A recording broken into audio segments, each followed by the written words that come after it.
Hey guys, ఎలా ఉన్నారు? Lie detector ఎలా పనిచేస్తుంది, మనం చెప్పేది నిజమా అబద్ధం అనే విషయం ఒక మిషన్ కి ఎలా తెలుస్తుంది, దాంట్లో జరిగే మెకానిజం ఏంటి, ఇంకోటి ఫ్యాక్టరీస్ లో కండోమ్స్ ని ఎలా తయారు చేస్తారు, మన భూమి జూపిటర్ తో ఢీకొంటే ఏమవుతుంది, ఇలాంటి ఇంట్రెస్టింగ్ విషయాల గురించి ఈ వీడియోలో తెలుసుకుందాం. వీడియో చాలా ఇంట్రెస్టింగ్ గా ఉంటుంది, మిస్ అవ్వకుండా లాస్ట్ వరకు చూడండి. చాలా సినిమాలు చూస్తూ ఉంటాం, పోలీస్ ఇన్వెస్టిగేషన్ లో క్రిమినల్స్ నిజం చెప్తున్నారు అబద్ధం చెప్తున్నారు తెలుసుకోవడానికి ఈ లై డిటెక్టర్స్ ని యూజ్ చేస్తూ ఉంటారు. లై డిటెక్టర్స్ ని పాలీగ్రాఫ్స్ అని కూడా పిలుస్తారు. అబద్ధాలకి మానవులకి ఉన్నంత చరిత్ర ఉంది. దాదాపు 2000 సంవత్సరాల క్రితం మన ఇండియాలోనే ఈ లై డిటెక్టింగ్ కాన్సెప్ట్ ఉంది. అనుమానం ఉన్న వ్యక్తిని బియ్యం గింజ తినమని మళ్ళీ బయటికి ఊయమని చెప్తారు. యాక్చువల్ గా ఈ ట్రిక్ బాగా వర్కౌట్ అవుతుంది. ఇన్ కేస్ వాళ్ళ అబద్ధం చెప్తుంటే వాళ్ళ నోరు ఎండిపోతుంది, గింజను బయటికి ఊయలేరు. ఇది 2000 సంవత్సరాల క్రితం ఇండియాలో యూజ్ చేసిన లై డిటెక్టింగ్ టెక్నిక్. బట్ ఇప్పుడు టెక్నాలజీ పెరిగింది. పాలీగ్రాఫ్స్ ని 1921లో జాన్ అగస్టస్ లార్సన్ అనే పోలీస్ ఆఫీసర్ కనిపెట్టాడు. ఒక మనిషి అబద్ధం చెప్పేటప్పుడు తనకి తెలియకుండానే చిన్నపాటి ఒత్తిడికి గురవుతాడు. సింపుల్ లాజిక్, నిజం చెప్పేవారి కంటే అబద్ధం చెప్పేవారు ఎక్కువ ఒత్తిడిలో ఉంటారు. సో పాలీగ్రాఫ్ కొన్ని సెన్సార్స్ ని యూజ్ చేసుకుని స్ట్రెస్ లో ఉన్నప్పుడు జరిగే శారీరక మార్పుల్ని మెజర్ చేస్తుంది. స్క్రీన్ మీద వచ్చిన సిగ్నల్స్ అన్ని గమనించి దాన్ని ఆపరేట్ చేసే వ్యక్తి ఒక నిర్ణయానికి వస్తాడు. ప్రస్తుతం ఉన్న మిషన్లు 4 సిగ్నల్స్ ని రికార్డ్ చేస్తాయి. మీ చెస్ట్ అండ్ అబ్డామిన్ చుట్టూ ట్యూబ్స్ పెట్టి బ్రీతింగ్ రేట్ ని, హార్ట్ రేట్ ని చూస్తారు. మీ చేతికి సెన్సార్స్ పెట్టి పల్స్ అండ్ బీపీ చెక్ చేస్తారు. ఎలక్ట్రో థర్మల్ సిగ్నల్ అంటే మన స్కిన్ మీద ఎలక్ట్రిక్ కరెంట్ ఎంత బాగా ఫ్లో అవుతుంది, చెమట ఎంత ఎక్కువ పడుతుంది అని. చెమట ఎంత ఎక్కువ వస్తే ఎలక్ట్రిక్ కరెంట్ అంత ఎక్కువ ఫ్లో అవుతుంది. పర్టికులర్ గా వేలికే ఎందుకు పెడతారంటే మన వేళ్ల మీద చెమట రంధ్రాలు ఎక్కువగా ఉంటాయి. సో అది పర్ఫెక్ట్ స్పాట్. ఇవన్నీ అరేంజ్ చేసిన తర్వాత స్టార్టింగ్ లో చాలా సింపుల్ క్వశ్చన్స్ అడిగి breathing rate, heart rate, sweat level ని నోట్ చేసుకుంటారు. తర్వాత అసలైన క్వశ్చన్స్ అడుగుతారు. క్వశ్చన్స్ కి ఆన్సర్స్ చెప్పేటప్పుడు ఆ వ్యక్తి శరీరంలో వచ్చిన మార్పుల్ని పాలీగ్రాఫ్ సిగ్నల్స్ రూపంలో మెజర్ చేస్తుంది. ఆ సిగ్నల్స్ ని ఎగ్జామిన్ చేసే లై డిటెక్టర్ ఆపరేటర్ ఒక అభిప్రాయానికి వస్తాడు. బట్ ఇది 100% యాక్యురేట్ కాదు.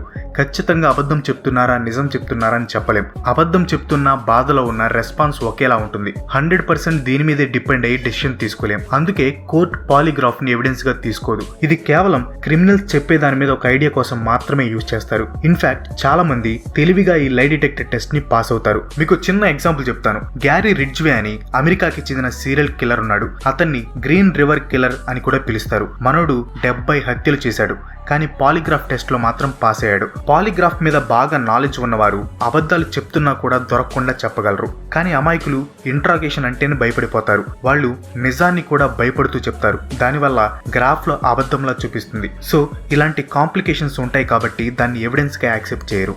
నెక్స్ట్, కండోమ్స్ ఎలా తయారు చేస్తారు? మీరు గెస్ చేసిన దానికంటే ఇవి ముందు నుండి ఉన్నాయి. 2000 సంవత్సరాలకి ముందు నుండే రోమన్స్ వీటిని యూజ్ చేస్తున్నారు. ఎండబెట్టిన జంతువుల పేగుల్ని కండోమ్స్ గా వాడేవారు. ఎలా అని మాత్రం నన్ను అడగొద్దు. ప్రజల అదృష్టం బాగుండి ఇప్పుడు వాటిని లాటెక్స్ తో తయారు చేస్తున్నారు. అసలు ఆ ప్రాసెస్ అంతా ఎలా జరుగుతుందో ఇప్పుడు చూద్దాం. కండోమ్స్ లాటెక్స్ అనే నేచురల్ మెటీరియల్ తో తయారు చేస్తారు. లాటెక్స్ ని రబ్బర్ ట్రీస్ నుండి తీస్తారు. మన ఏషియాలో ప్యూర్ లాటెక్స్ ఎక్కువ దొరుకుతుంది. ముందు లాటెక్స్ యొక్క క్వాలిటీని టెస్ట్ చేస్తారు. ఒకసారి టెస్ట్ పాస్ అయితే యాక్చువల్ కండోమ్స్ ప్రొడక్షన్స్ కి లాటెక్స్ ని రెడీ చేస్తారు. Next step dipping process. First glass farmers ని క్లీన్ చేసి డ్రై చేస్తారు. తర్వాత వాటిని లాటెక్స్ లో ముంచుతారు. చిన్నగా లాటెక్స్ మిక్చర్ లో మునిగి చిన్నగా ఆ ట్యాంక్ నుండి బయటికి వస్తాయి. ఈ స్టెప్ లో లాటెక్స్ అన్ని గ్లాసులకి సమానంగా ఎలా చూడాలి. తర్వాత ఈ గ్లాస్ ఫార్మర్స్ ని డ్రైయర్స్ లోకి పంపి లాటెక్స్ పొర డ్రై అయ్యేలా చేస్తారు. తగినంత మందంలో సురక్షితమైన కండోమ్స్ కోసం ప్రతి కండోమ్ ని 2 సార్లు ముంచి డ్రై చేస్తారు. చేతులతో చేస్తే ఇన్ఫెక్షన్ లాంటివి వచ్చే ప్రమాదం ఉంటుంది కాబట్టి అంతా ఆటోమేటిక్ గా మిషన్ సాయంతో చేస్తారు. కండోమ్స్ ప్రొడక్షన్ లో ఇంకో ఇంపార్టెంట్ ప్రాసెస్ రోలింగ్ రిమ్. ఈ ప్రాసెస్ లో ఇంకో రోలర్ గ్లాస్ ఫార్మర్స్ ని రోల్ చేస్తుంది. తర్వాత దీన్ని బాగా ఆరబెడతారు. వాల్కనైజేషన్ అనే డ్రైయింగ్ ప్రాసెస్ లో కండోమ్స్ కి కావలసిన సాగే గుణం ఉందా లేదా అని చూస్తారు. ఇప్పుడు కండోమ్స్ ని గ్లాస్ ఫార్మర్ నుండి తీసి వాషింగ్ మిషన్ లాంటి దాంట్లో వేసి ఉతికి డ్రై చేస్తారు. ఈ ప్రాసెస్ వల్ల కండోమ్స్ కావలసినంత పొడిగా అవుతాయి. ఎలక్ట్రిక్ టెస్ట్ కి పంపుతారు.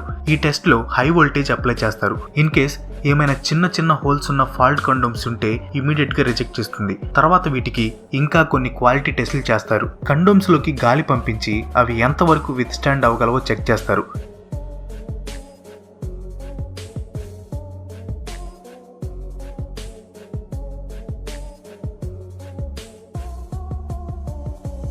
నెక్స్ట్ టెస్ట్ లో కండోమ్ ఎంతవరకు స్ట్రెచ్ అవుతుందో చూస్తారు.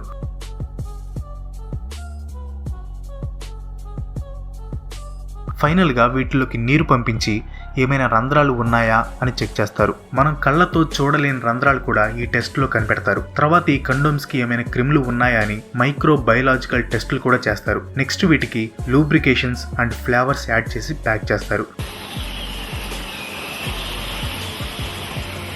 ఈ కంపెనీ గంటకి దాదాపు 1,00,000 కండోమ్స్ని తయారు చేస్తుంది. సో ఇది ఫ్యాక్టరీస్లో కండోమ్స్ తయారు చేసే పద్ధతి. నెక్స్ట్, భూమి జూపిటర్ని గుద్దుకుంటే ఏమవుతుంది? జూపిటర్ సైజులో భూమి కంటే 11 రెట్లు పెద్దది. జూపిటర్ అంతా మోస్ట్లీ గ్యాసెస్తో తయారై ఉంటుంది, ముఖ్యంగా హైడ్రోజన్ అండ్ హీలియం లాంటి గ్యాసులు. మరి అంత పెద్ద ప్లానెట్ భూమిని ఢీకొడితే ఏమవుతుంది? భూమి జూపిటర్ వైపు వెళ్లేటప్పుడే వేడెక్కడం స్టార్ట్ అవుతుంది. భూమి మీదున్న మనుషులంతా తందూరిలా కాలిపోతారు. జూపిటర్కి గుద్దుకోగానే భూమి అంతా నాశనం అయిపోతుంది, కంప్లీట్గా నాశనం అవుతుంది. భూమి మీద ఉన్న అందరూ చనిపోతారని ప్రత్యేకంగా చెప్పాల్సిన పని లేదు. ఈ ఇంపాక్ట్ తర్వాత జూపిటర్ చాలా త్వరగా వేడెక్కుతుంది. ఆ వేడికి అది ప్రకాశిస్తున్న నక్షత్రంలా మారిపోతుంది. కొన్ని సంవత్సరాల పాటు అలానే ఉంటుంది. తర్వాత నార్మల్గా ముందులానే మారిపోతుంది. ఆకొచ్చి ముళ్ళు మీద పడ్డా, ముళ్ళొచ్చి ఆకు మీద పడ్డా బొక్క ఆకు అంటారు కదా, ఆ టైప్ అనమాట.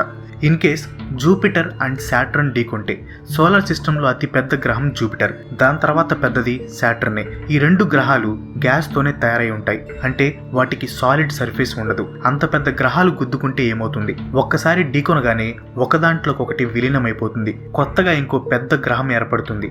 ఆ వేడికి కొత్తగా ఏర్పడిన గ్రహం యొక్క కోర్ పార్ట్లో న్యూక్లియర్ ఫిజన్ జరుగుతుంది, అంటే ఒక చిన్న నక్షత్రంలా మారిపోతుంది. భూమి మీద నుండి కూడా చాలా స్పష్టంగా కనిపిస్తుంది.